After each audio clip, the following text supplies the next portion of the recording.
everyone, this is Kudzie G Phiri. If you watched the previous video, I was reading a chapter from my book, The Things Worshippers Ought to Know. And I'm back here again with the book, The Things Worshippers Ought to Know. And I'm reading another passage from The Things Worshippers Ought to Know. So this is the role of Holy Spirit in worship. Holy Spirit directs the traffic. The Word of God flows in us and brings change. The breath of God is released and we experience a weighty presence of God. This was a quote from Dr. Shireen Anderson. The Spirit of God is all-knowing. He knows the heart and the mind of God. The Holy Spirit, as the captain of the ship, knows how to lead us to the desired destination in God. In Romans chapter 8, verse 14, I'm reading from the Amplified Version. It says, "For all who are led by the Spirit of God are sons of God. For the Spirit which you have received is not a spirit of slavery to put you once more in bondage to fear, but you have received the Spirit of adoption, the Spirit producing sonship, in the bliss of which we cry, Father, Father," or Abba, Father. Like the rudder, He steers us in the way we should go, because He knows the realms of the Spirit, and nothing is hidden from Him. In Romans chapter 8, verse 26 to 27, it says, "So too, the Spirit comes to our aid and bears us up in our weakness. For we do not know what we ought to pray, or what prayer to offer, nor how to offer it worthily as we ought. But the Spirit Himself goes to meet our supplication and pleads in our behalf with unspeakable yearnings and groanings too deep for utterance. And He who searches the heart of man, knows what is in the mind of Holy Spirit, what is the intent, because the Spirit intercedes and pleads before God in behalf of the saints according to and in harmony with God's will." When we allow Holy Spirit to captain and navigate us in worship, we can easily access the will of the Father. In John chapter 1, the Lord Yeshua spoke of Holy Spirit coming in his stead. The Spirit would be our helper, our comforter. The Spirit of truth knows all, and He would bring us into remembrance. To my brothers and sisters who serve in the worship ministry, I'm speaking to you today. I just want to ask you a question. When you come up with your song list for a service or wherever you sing, how do you come up with your song list? You know, sometimes it's easy to create a song list from your mind based on your ability to read the room. It's a tactic that people in the secular world use, where they read the room. Based on that, they come up with a song list that appeals to the people that are in the audience. Is that what you do? Do you read the room in terms of the people? Or do you read the room in terms of the flow of the Spirit? Those are two different things. Music is very spiritual, which is why it works well in worship. Music itself is not worship. It's a tool we use in worship. So, as I asked, how do you read the room? Do you read the room from the people's perspective, or do you read the room from God's perspective? The reason why I'm having this conversation with you worship leaders, or song leaders, or singers, is because we need to get to a place where we give God what God desires, where our worship comes from His heart and not from our minds. Are you creating a song list based on how well the audience responds? Or are you creating a song list based on how well the Spirit of God will respond?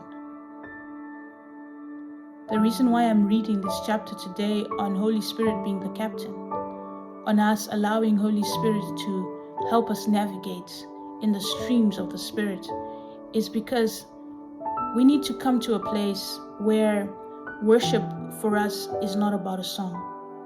Worship is not an emotion. Worship for us moves to become about Him, the giver of life, the source. If you read my book, I talk about John chapter 4, where Jesus said that the time has come where we must worship God in spirit and in truth. And I expand on how worship is a spirit. So if we are to worship in spirit and in truth, we being spirit beings, we embrace the spirit of worship and we minister unto the spirit of grace. What I'm saying might not make sense to some of you, but think about it. Why do you stand there and sing? Is it because you have such a beautiful voice? Is it because you love the platform? Is it because it's your time to shine? Or do you stand there because you are called to stand there? There's a difference. Have you ever been served? Okay, I digress. Have you ever been served, for example, you go to a clinic, you go to a hospital, by someone who works there as a profession versus someone who works there from a calling perspective? The way they handle patients is very different. A person who's there for the money versus a person who's there out of the love of what they do, very different. And it's the same. When you stand there to minister, are you standing from a place of, I want to be seen, I want to be heard, I'm good at this, everybody has to know my name? Or are you standing there from a place of, I love to worship, I love the Lord, and I want to bring people into the fellowship of Holy Spirit? That's the first question I think that you should ask yourself. Because when you answer that question, you can then see how you read the room. You can then be able to change. The truth is, there is so much pressure on worship leaders to perform. It's the same even in the secular world. There's pressure to perform. And people define performance in very different ways. Some define performance by how well the crowd is responding. Others define it from a gift perspective or just the flow of the music.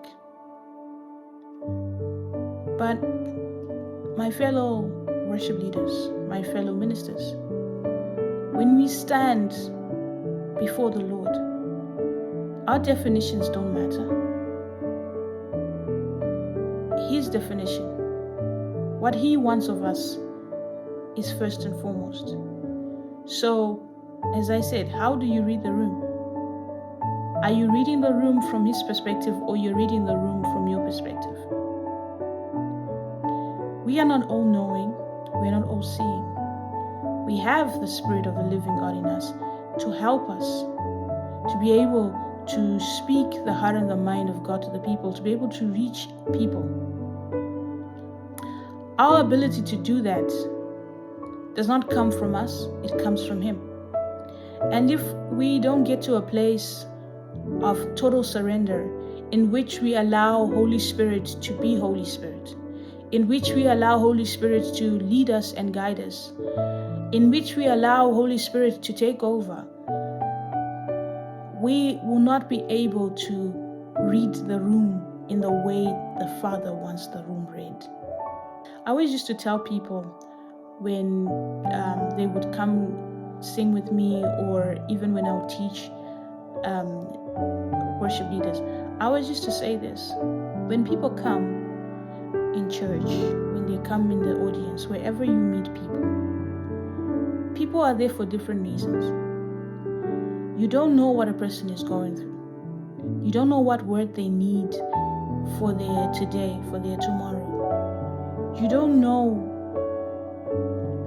how a person is hurting. Sometimes a person is walking, but they are literally on life support inside. Their spirit is on life support. And you don't know how you standing there and releasing the song of the Lord or the word of the Lord will bring life into that person.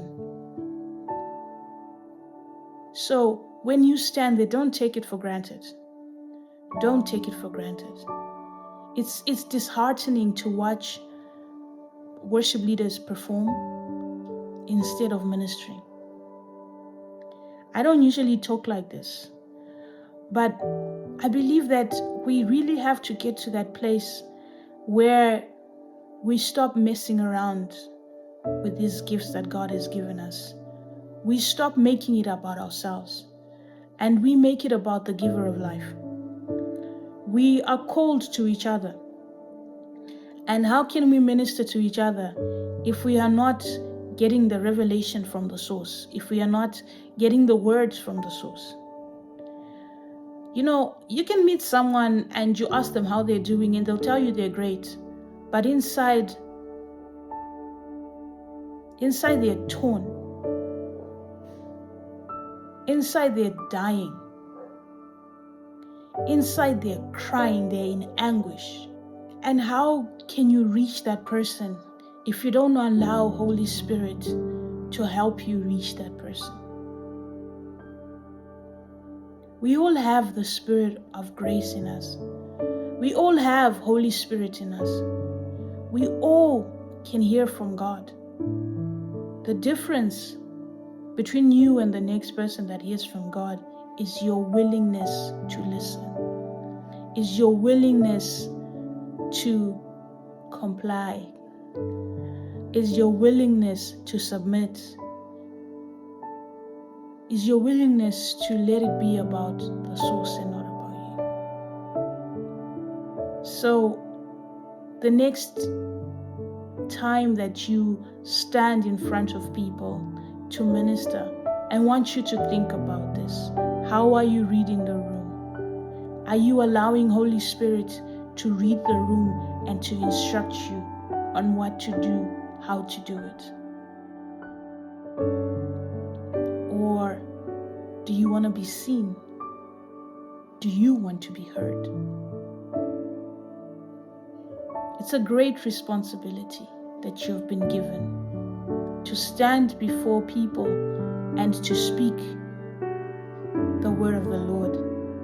It's a great responsibility that you've been given to stand before people and to sing the song of the Lord.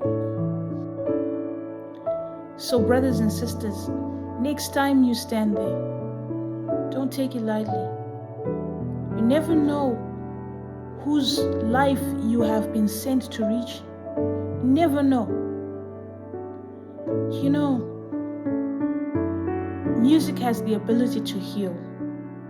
It has the ability to rejuvenate. It has the ability to bring a refreshing.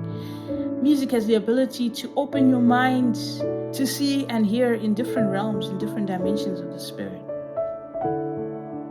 This is true of music, whether it's secular, whether it's Christian music, whichever way you approach it, music has those properties. So if you don't learn to use the gift that you have to align with the giver of life, you are cheating yourself of the ability to release his healing, to release his refreshing upon his people. So brothers and sisters, let's stop making it about ourselves. If we are to say that we belong to him, if we are to say that we do this for him, then let's truly do this for him. Let's become one with him and allow Holy Spirit to be the captain. Remember to get a copy of the Things Worshippers Ought to Know. Brothers and sisters, I hope this has been a blessing to you. May the Lord keep you. May the Lord uphold you. May he shine his face upon you. May his countenance be upon you. God bless you. Have a blessed day. Have a blessed week. Kudzie G Phiri out.